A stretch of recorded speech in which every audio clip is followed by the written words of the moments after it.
Hey,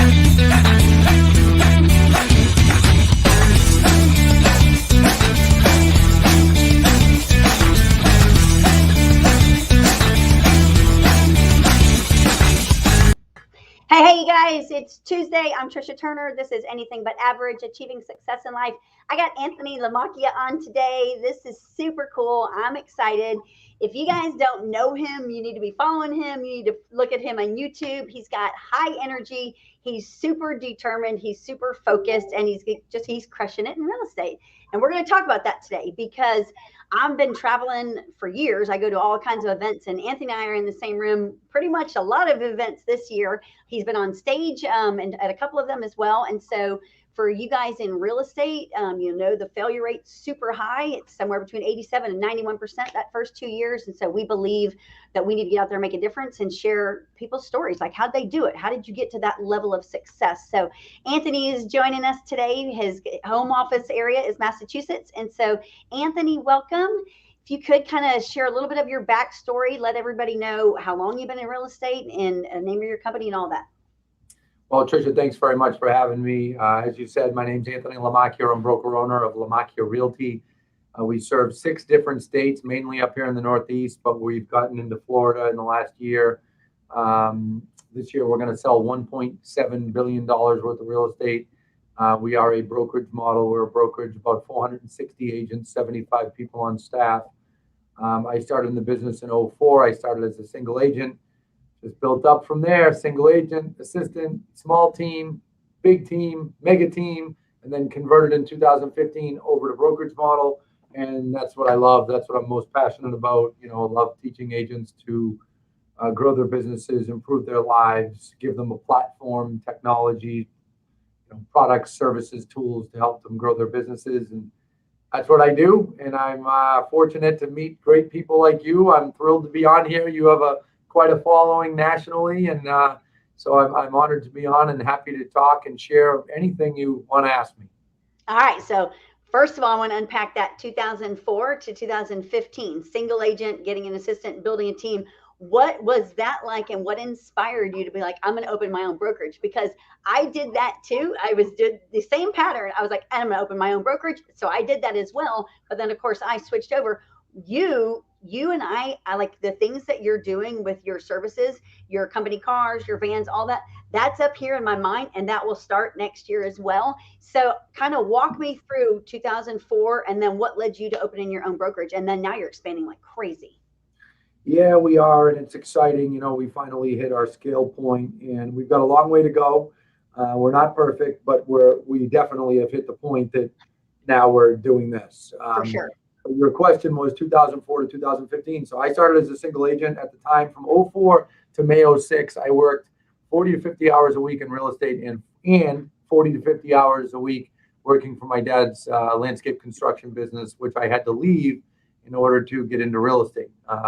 And from about September 2004 to May 2006, I transitioned and increased my hours into real estate. And fortunately, my dad was cool about that, even though he wasn't totally cool about me leaving. But we got over that.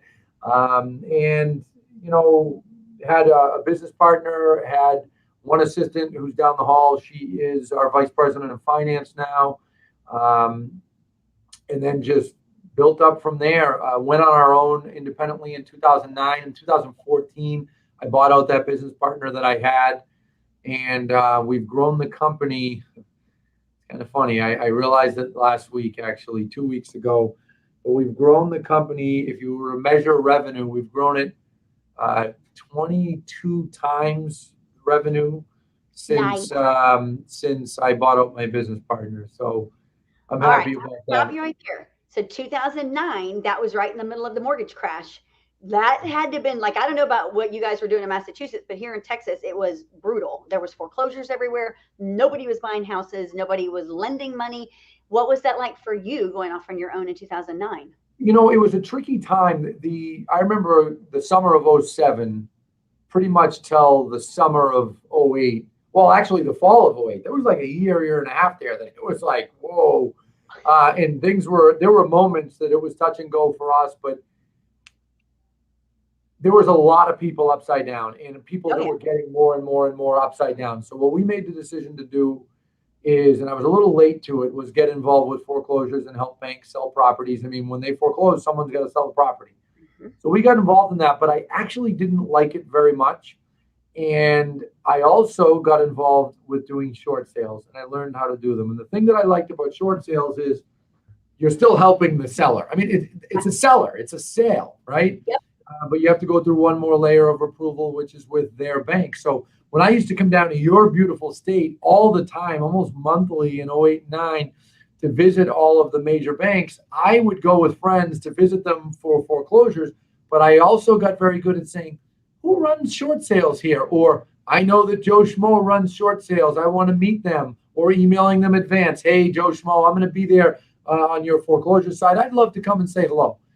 So really during that time of 08 to 9, we got really good at doing short sales and I made more contacts at major banks with respect to short sales than anyone I've ever known. And I got to know the who's who at every major bank. And once we figured that out, we were able to process ours quicker. So there was a time in 2010 and 11 that almost 60% of our business was short sales, which actually got a little scary. But we adjusted and we dealt with it and we got quite good at it and we did well. We did really well. And then we got away from foreclosures. And then we just transitioned once we knew. I'm the type of person that if I know something's going to happen in the market in 3 years, I start preparing and doing things for it now. I'm not the person that says, oh, I know it's going to change, I'll just wait till then. I knew in 11, when we were making damn good money from a percentage perspective, our margin, I said, this is going to change. So I need to get ready. And that's what we did. And, we converted out of short sales by 2013. We were totally done with them. Bought out my business partner in 14. And then in 15, I transitioned us out of a team model and into a brokerage model, which was the most challenging thing that I've ever done in business. So how many were on your team when you did that?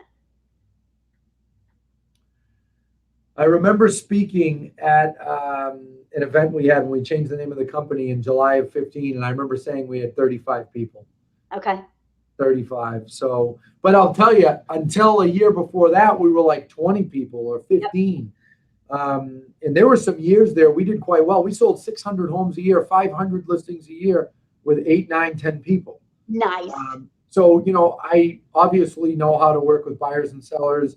I obviously understand the market.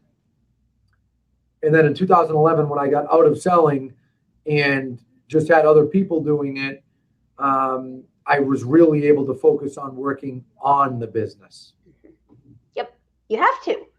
And especially with yours, the way that you're scaling, and especially now. So I'm curious, your services, I know that your department with your company cars, your company trucks and all that, when did you start implementing that? 2008. Really? Yeah, so even when we were a team model, we had someone doing signs, lock boxes, floor plans, all those different kinds of things. And then we just grew it from there. That was really our first service. And at that time, we didn't charge for it because we were a team model. Sure. And then by the time we got to 14, we started bringing on agents that had books of their own business. And it was like, well, we can't keep doing all these pictures, sign lock boxes for free. I mean, we got to charge something. Hey, listen, my grandfather taught me when I was a kid, nothing good is free. So we put a charge on it. Hey, whatever it was at the time, a few $100 or whatever.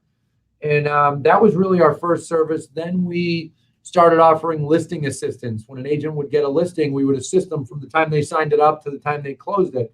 And, as time went on, we were able to make it more cost effective. All our services, we were too expensive in the beginning.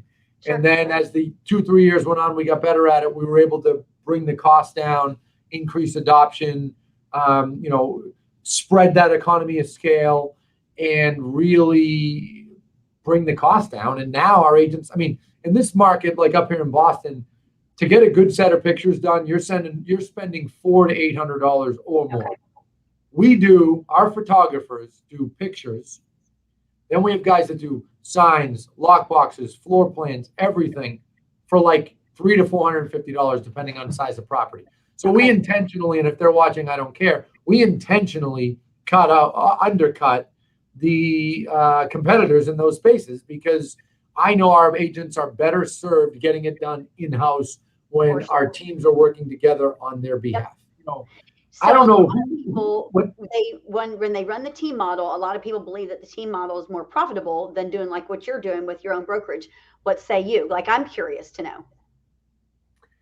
Here's the truth. The profit margin, and I'm going to be careful, I'm on a public Facebook forum. I know. The profit margin from a percentage perspective is undoubtedly better with a team model. There's no question. Okay. But here's the problem with a team. There's a ceiling. You can only grow it so far. Yep. I don't care who you are. I don't care how good you are. If you are running a team model, you will never keep agents on your team forever with a team model, because eventually they want to grow and they want to grow their own businesses, and they should. Yep. Right? Let's face it, they should. So I knew that years ago, and I said, I'm going to need to create a brokerage so that we can kind of offboard these people. And in the beginning, when we started the brokerage, it was team model. Oh, you're on the team and you're independent. And we got rid of it all. They're all in the brokerage.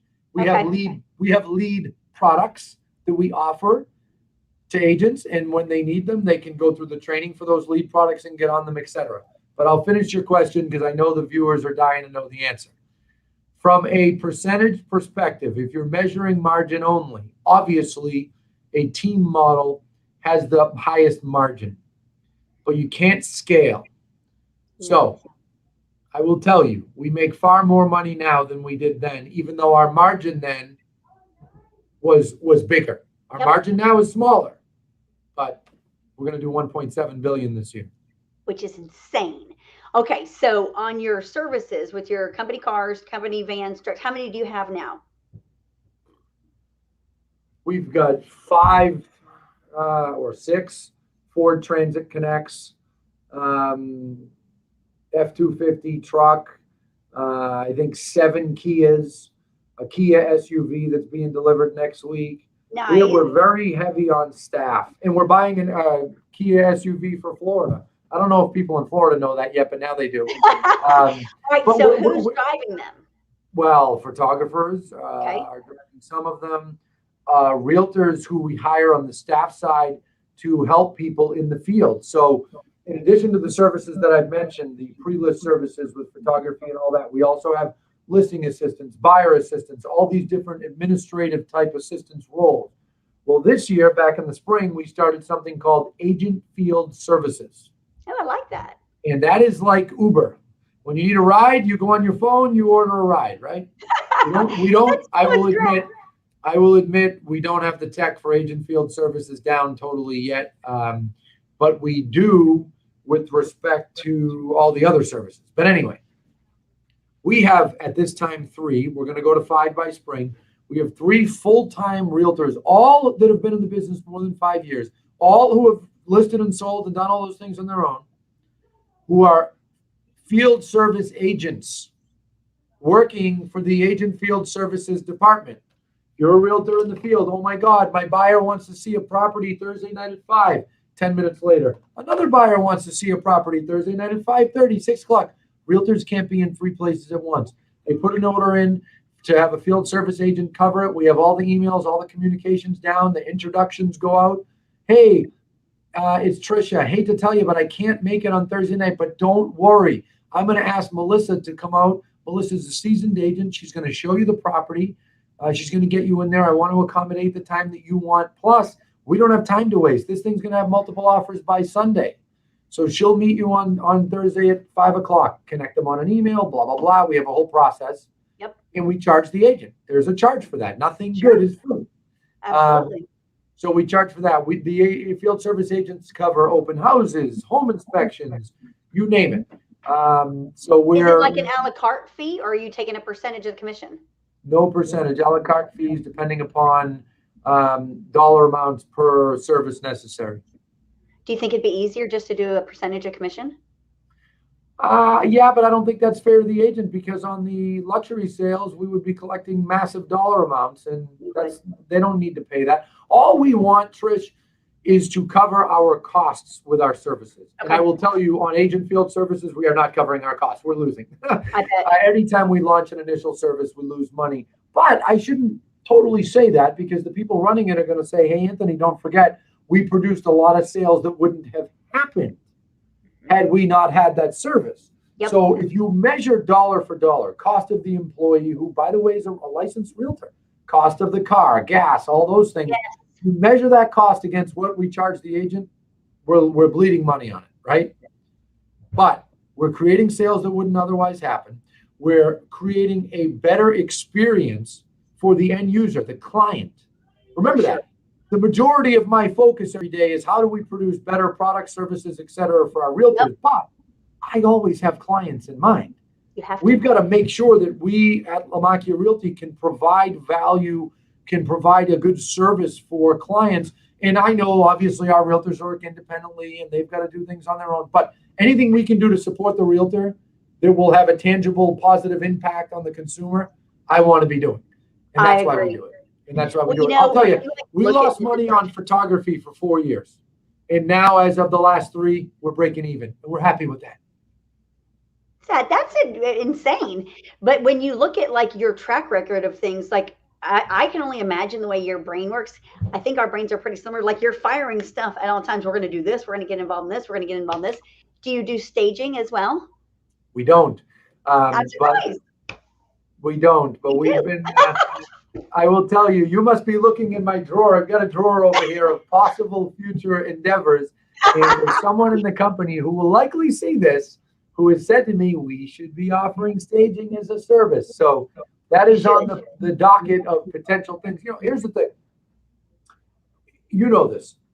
Obviously, my head is a popcorn machine of ideas. But the thing that I'm very good at is actually making ideas happen, bringing them to fruition.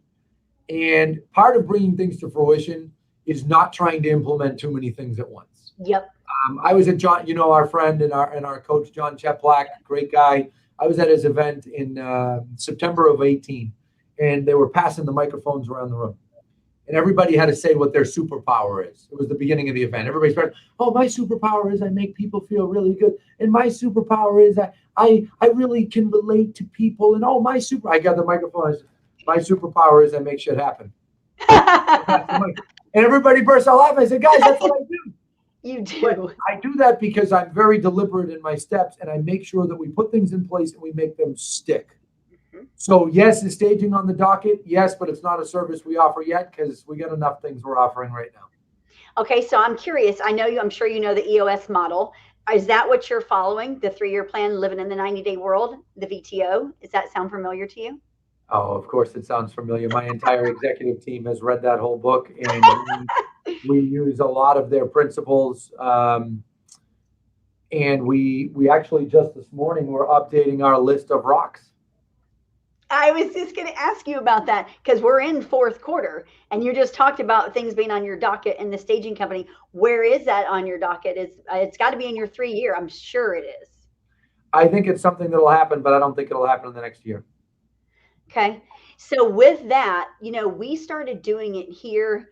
It's been about a year now because here in Houston, it's highly competitive. I'm not sure how Boston is, but here in Houston, it's highly competitive. We're at a different price point. Like year over year, home appreciation here is about only 3 to 3.6%. That's it. This year, it's insane. This year, it's been 16%, which is unheard of. So prices have skyrocketed. But sellers, of course, were under the impression that they can sell their own home all the time. So there's a big differentiation here where you're either going to be a discount broker or you're going to be doing someone like you're doing, more services. And I work a lot in the luxury end. We work a lot in the luxury end here in my office. And so we started thinking there's got to be a way. Number one, a staged home sells better. It sells for more. It sells faster. It looks better. It eyes are on it more. We need to be involved in this instead of paying a stager. Why are we doing this? Why are we spending $3,000-$4,000 to rent furniture and stage a home when I can spend $6,000 and buy it? So in the beginning, you're going to go into the hole. It's not profitable at all because we're just acquiring furniture. Basically every time we stage a whole house, we're spending somewhere between $5,000 and $6,500 staging that house. So it's an investment. Now we have 4 houses that are, we can stage 4 houses at a time. It looks good. Our clients love it. We demand a higher commission. And then our reviews are crazy. Their remarks are remarkable. And when you look at their experience, and you know as well as I do, like nobody cares if you're the number one team. Nobody cares if you're the number one company. The sellers and the buyers want a number one experience. And that's all that matters. And so I believe as our industry continues to evolve and disrupt, I believe you're either going to be Walmart or you're going to be Nordstrom's. And I don't want to be Walmart. Never. We're going to be Nordstrom's. So we're going on the side of services just like you are. And I love that. I freaking love that. Well, and I'll tell you, if the person who's brought this up to me sees this, I bet I will hear from her today, because you just made a big impact in convincing me to move it up on the schedule. Hey, I like it. I like it. It's cool as crap, because actually, you know, and when you look at your listings and when they're shown everywhere, because the pictures look amazing and the before and afters, it's like, there's something to be said that, and the sellers love it, and they do sell faster. And so with our market here, I don't know what yours is there, but we're already seeing the softening here. We're already seeing price reductions. We're already seeing homes sitting on the market. What are you guys seeing? Well, every fall we see that there's a seasonal adjustment, and there's a number of reasons that happens. You know, inventory peaks in early October across the nation, especially in the northern states. Sellers get really cocky after seeing prices all summer, and they start reaching even higher. Demand for buyers decreases in the fall. So when you take that storm of things together, there's always a seasonal adjustment. And frankly, I like it. But it's been a very active fall. It's been busy. Some sellers got their bells rung, as did some realtors. I mean, there's some realtors that have been in the business 2-3 years that think they're incredible. I'm just amazing. Everything I list turns to sold. It's like, well, you're in a hot market with inventory that's half or 1/3 of what it was 2 years ago pre-pandemic. That's why it's selling fast.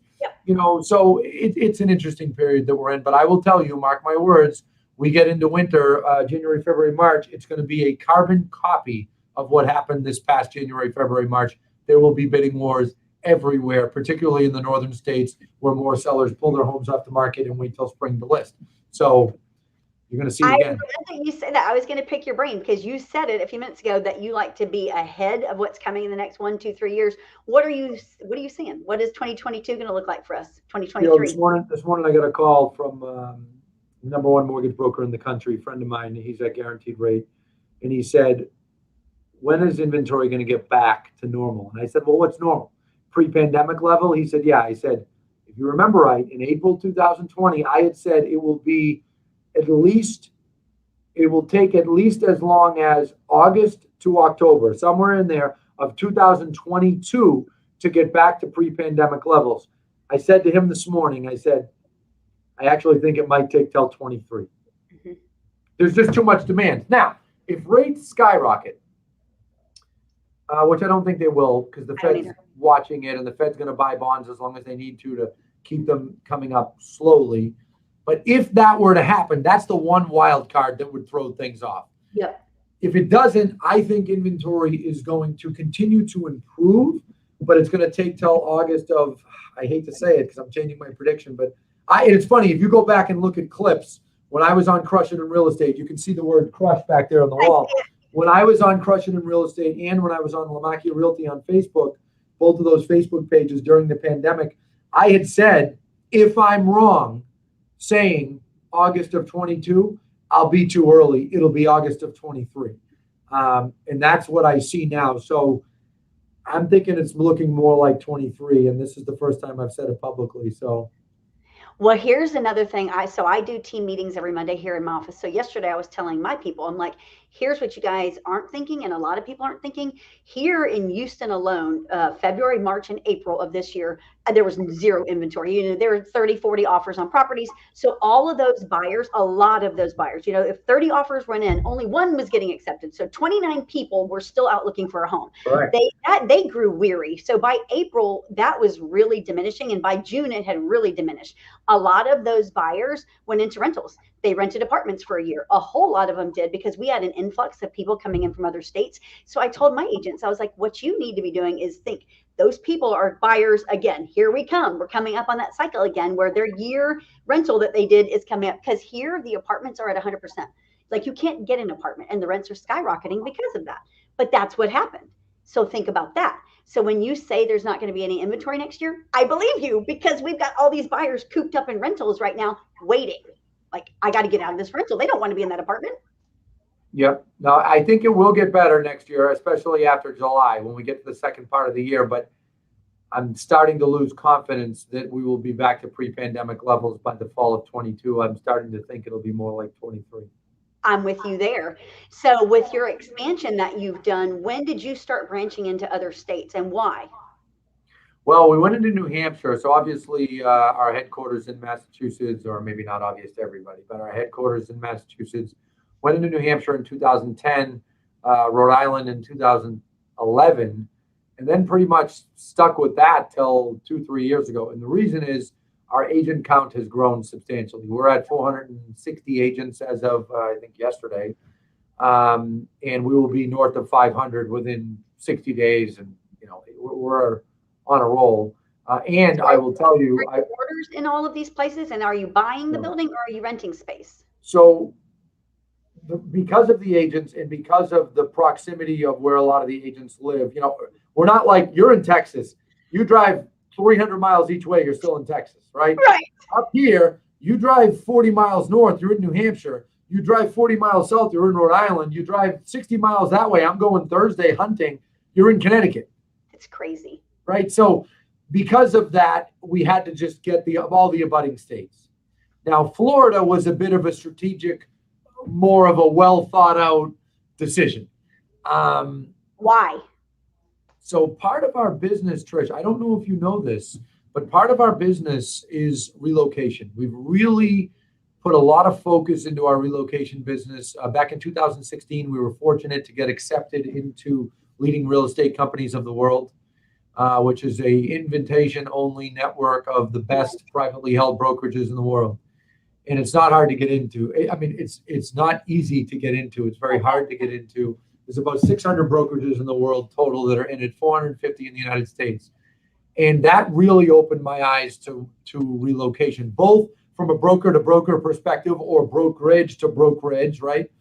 But also relocation management companies, people moving to second home and vacation markets, et cetera. Once we started talking up relo and putting more of an emphasis on it, we noticed a trend. Florida was by far our biggest outgoing state. There was a brief period of time that New York was. But Florida ended up being our largest outgoing state. Then COVID-19 happened, and our Florida outgoing referrals went like this. And what I also noticed is not only the referrals that we did successfully send on were, I got distracted by something, I'm sorry. We're getting accepted, but we also noticed that there was some fall off. We weren't able to refer everyone because, well, if I can't come to you, I don't want to go. And we've talked for years about opening in Florida because there's a massive conduit between Massachusetts or New England people and Florida. 41 or 42% of the population in South Florida and Southwest Florida is from New England. That's insane. I did not know that. Yeah. So that's a no-brainer. Yeah, it's a lot. And it's funny, we already have name recognition there. We just started a year ago. We've been on television, but not a ton. So we are dramatically increasing our television advertising there. I don't know if you know, but we do a tremendous amount. We've been on television 15 years here in Massachusetts. We've had years that we've spent over $1 million on TV. We're not spending that much now because it's not as impactful when there's a lack of sellers. But we are opening our storefront office in Florida in January, this month. When I say this month, December. So what part of Florida are you in? Fort Lauderdale. Nice. So we're serving West Palm down to Miami, but mainly Broward County, Fort Lauderdale. And that's the first place we're opening. We plan to go to be all over Florida. Pretty much anything Orlando South is our plan. Our friend Veronica is in Orlando, so she'll give me a hard time. Oh, I bet. But we will be growing there, and we will continue to grow here in New England. And that's pretty much our focus for at least 5 years, is those two markets. Down the line, we do plan to go nationally without a question. I love that. So Florida, how many agents do you have there so far? Right now, I think we've got about 12. Okay. It's But funny. you'll It's grow like the it. old days here. This summer, it's like, oh, we have 2 closings in Florida this week. It was exciting. I'm like, we do that by 9:01 in the morning here. I Um, bet. but I'll tell you, it's happening. It's happening. We have a great agent there, Amy Balchunas, who is really our original. We have several great agents now, I should say. But Amy is one that was up here, up north. And she was with us up here for a few years. She relocated down there, calls me one day in June of 20 and says, hey, I miss the company. I miss the hub system, the technology. I miss it. I said, oh, great. You're coming back? I'm like this. You coming back? Right. She goes, no. I said, why not, Anthony? Once you ever live here, you'll never move back to Boston. I said, okay, so what are you thinking? She says, you always said you wanted to open in Florida. And I said, huh. And I hung the phone up and I thought about it for 2 days. And I said, if I'm ever going to do it, now's the time. We're in the middle of a pandemic, with people being down on expansion. Oh, yeah. Tons of people are running south. I'm doing it. So I Yep. spent all of last August of 20 doing the Florida real estate school and test, which is by far the hardest one I've ever done. It's way harder than Seriously, I was going to ask you that. way harder than the other states. I had to Okay. do it all remotely. I had to do that while doing my job. It was not fun. It was not easy, but I got it done. We opened in October of 20. We're opening a storefront office in December. And then we're having a big grand opening down there in January. You're invited if you'd like to I will visit. be there for sure. Count on that because I'm Okay, excited. I'm going to hold you to that. Don't just say it because No, we're I live. love traveling. I was just saying Okay. it earlier. Like, oh, God, I can't wait for our next event. We're like in a lull right now because it's December, Yeah, yeah. No, I love traveling because I think that's the greatest thing. Just seeing you and in all that you've done and your passion. That's one of the things that like attracted me to you and your organization was your passion. Because here, like when I was at every big box company, I've been in real estate forever, the same as you. And I was at every big box company as a single agent. And then I saw all the things I didn't like with all the Remaxes and all of them.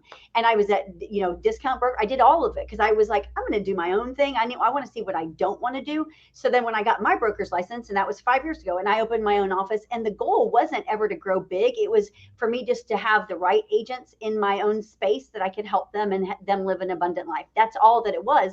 But it grew super fast, and we had 50 agents in 6 months. I was like, oh, holy crap, what is this? This is not what I signed on for. And so then I'm having to bring on more staff, and it went out of control. And I switched over 3 years ago just because it made more sense. But it really, I still run it. So we have a branch office and we have a team, and I still run it like it's our own little brokerage in here. And we have about 20 agents on our team right now. But really the focus is training them and helping them because the failure rate's super high. And when it really became abundantly clear to me was that first year having my own brokerage and seeing the 1099s that I was issuing, I was like, how do these people survive? How do you even pay your bills? It's like, I'm a hustler. I've always been a hustler. So I don't go without, thank heavens, but people do. And so, everyone here knows, like, I'm knee deep in training with them and I'll do anything to help them. I'll give you everything under the sun. You just got to do the work. And you're the same way. And that's when I saw your training and then your expansion. And then of course, me, you and John's stuff. It's like,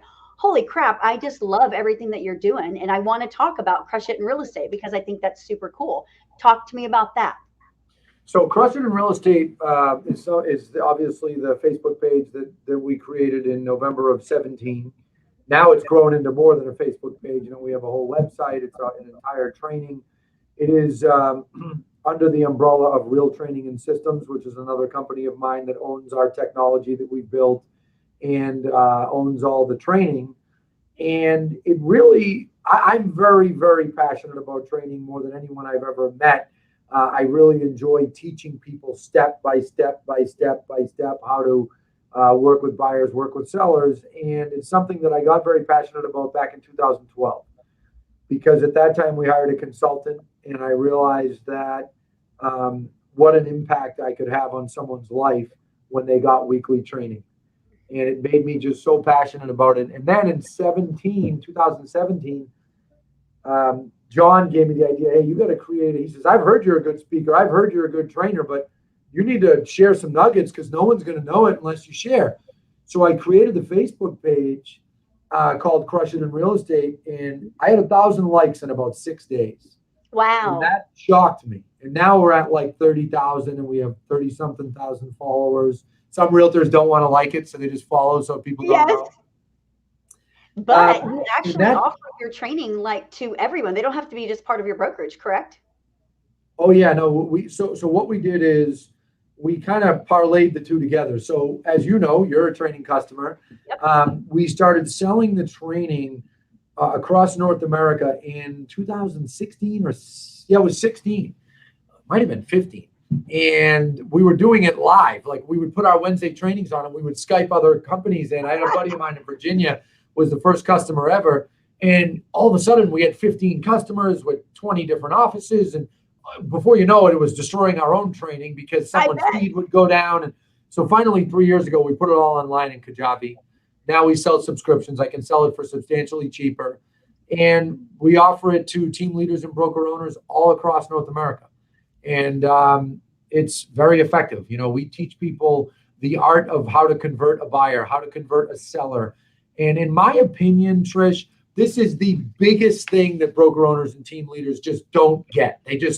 They don't understand the value in teaching someone what to do step by step by step. You get a lead, what do you say? What do you send? What do you text? What do you email? You book an appointment. What do you do between the time of booking and the time of meeting? At the meeting, how do you behave at the meeting? What do you say? What do you do? What do you not do? And I just obsessed with every little detail and documented it, created videos. Now we have all these different courses. We released a new course in the spring on working with sellers and buyers at the same time, you know, sell by clients. Yep. And as soon as we released it, we had people reaching out literally, Trish, in 2 days. Oh my God, I'm signing up listings that I couldn't sign before I watched this. Oh my God, I booked 3 listing appointments with sellers that wouldn't meet with me. But when I called them and I said the things you say to say, now they'll meet with me. This is like magic. And I'm like, oh, it's really not magic. I just study how the seller feels and how buyers feel and what you should say to make them feel good. Too many realtors make it about themselves. Yep. You know, they get a buyer call. Do you have a realtor? Are you pre-approved? And they make it all about me. Do you have money to put down? You know, all these crazy questions. No, talk to people about what they want to talk about.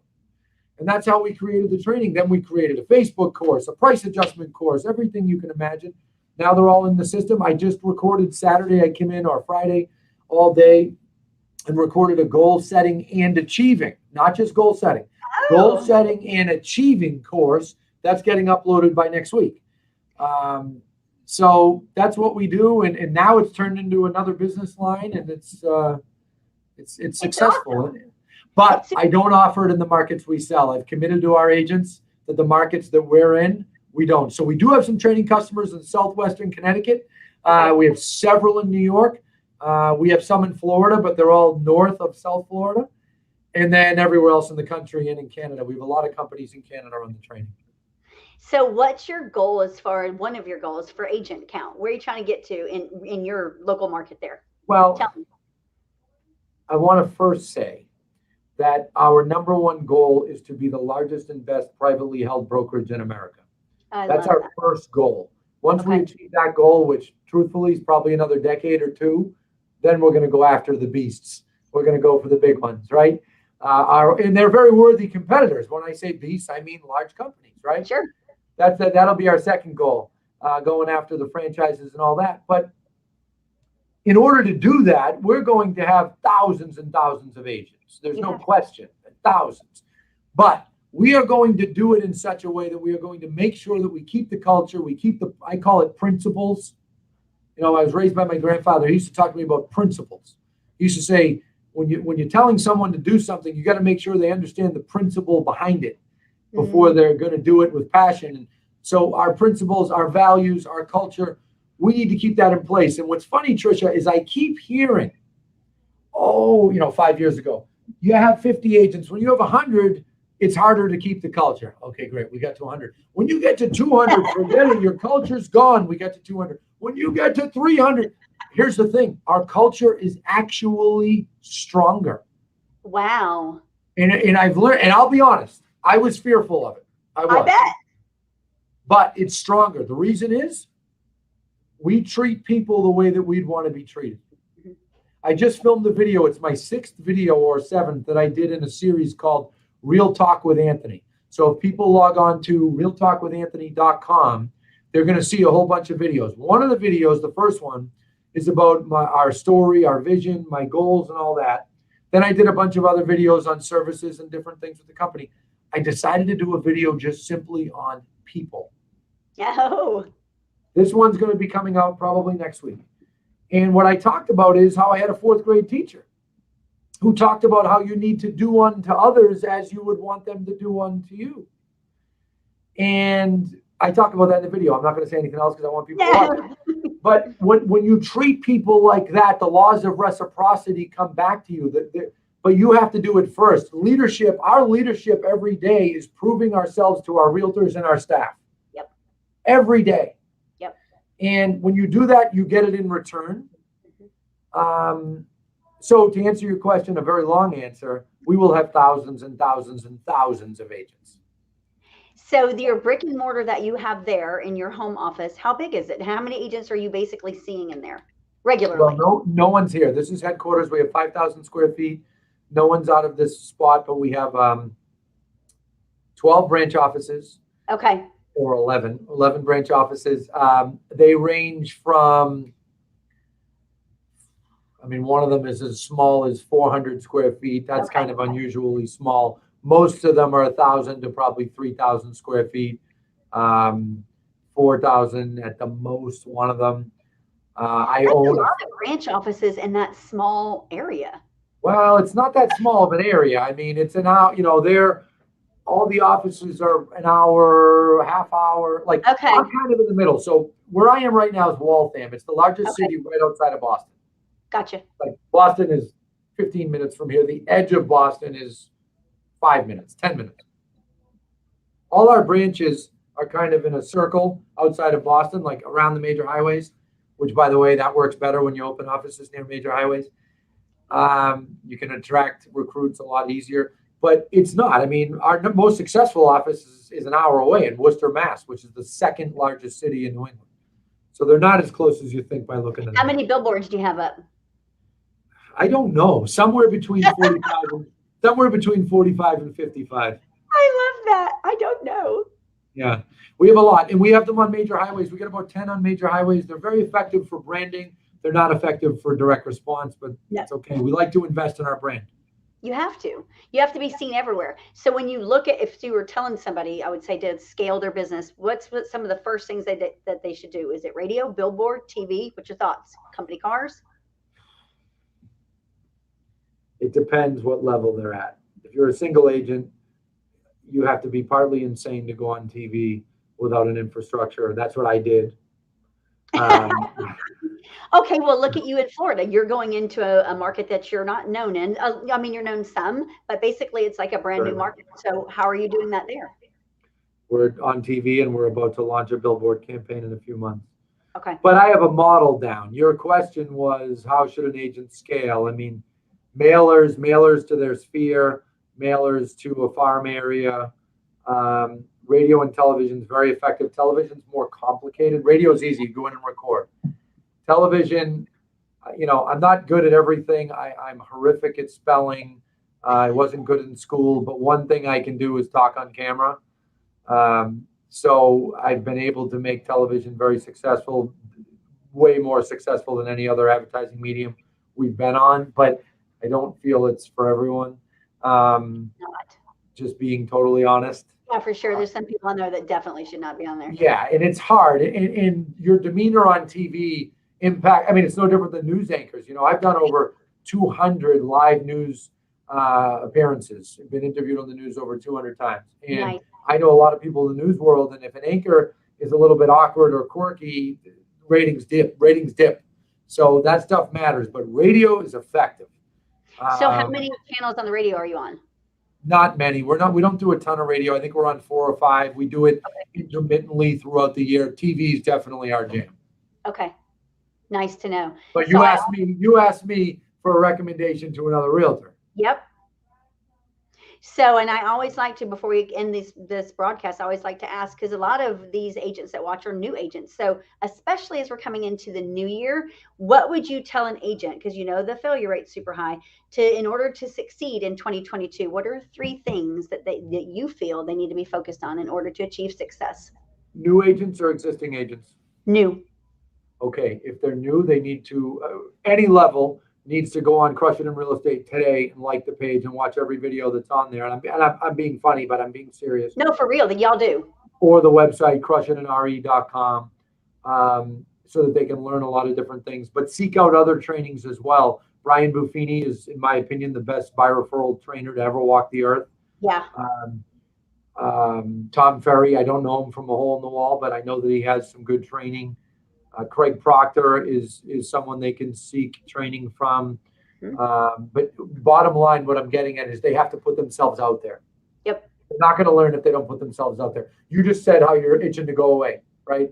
On a trip, and you're already successful. I love when I talk to friends, oh, what am I going to get out of that conference? If I go, what am I? Stop measuring what you're going to get and just shut up and go, right? Stop being a wimp. Take a damn chance. God forbid you go on a trip that isn't successful. Great, move on. So putting yourself out there is number one, both inter-industry. Most people don't understand that. You know, we're in a cooperating business. You need to be connected with other realtors. So putting yourself out there with other realtors is key. Advertising yourself, Facebook, social media, mailers to your sphere of influence, sports calendars to your sphere of influence. You've got to be peppering people, top of mind awareness, get out there. The other thing, if you're brand new, I mean, either join a company that produces and creates and gives you leads, or start buying them yourself, because you need at-bats. You need at-bats. I agree. You're so awesome. I love your energy. I love your passion.